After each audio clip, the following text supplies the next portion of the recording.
Parents fight for their kids, and for one mom in Beloit, sometimes that means doing the unthinkable. Tonight, she's sharing with Amber Noggle her son's struggle with mental illness and pushing for more to be done to help families like hers.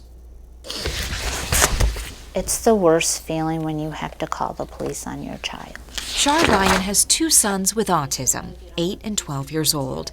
Her 8-year-old, who she only wants to identify as M, started struggling with suicidal thoughts and multiple attempts on his life at just 6 years old.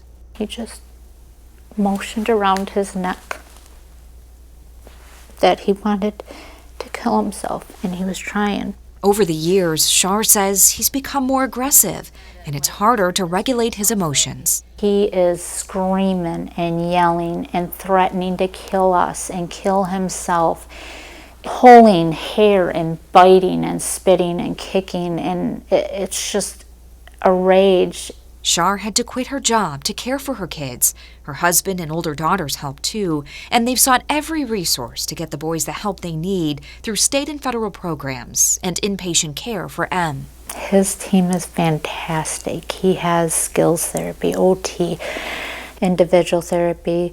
We had 4 different people from his school district down there. But with proposed cuts to Medicaid, Shar worries vital services and tools could be lost that help her kids regulate at home. So like we keep scissors and other stuff in here. If we didn't have the secondary insurance, there's no way that we would have been able to put him inpatient to get some help. Shar turned to local legislators to advocate for her kids and call for investing in mental health services for children. One of them is Representative Ann Rowe from Janesville. She sent us a statement after meeting with Shar that reads in part, "When you listen to her information, the struggles, the heartache and trauma that they have endured in their quest for help and healing, it is so clear we as a state need to do more. Governor Evers' budget will make proactive, substantive, and sustainable investments in mental health services for kids and families.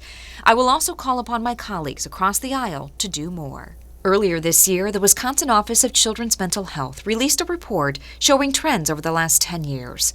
Among kids in the state, it found a 42% increase in depression, a 21% increase in self-harm, and a 41% increase in kids who considered suicide. I've never felt so numb and helpless, and I couldn't understand why my 8-year-old son wanted to kill himself. Shar is hoping by sharing her story, she can help push for change for other families. I hope it helps them so they don't feel alone.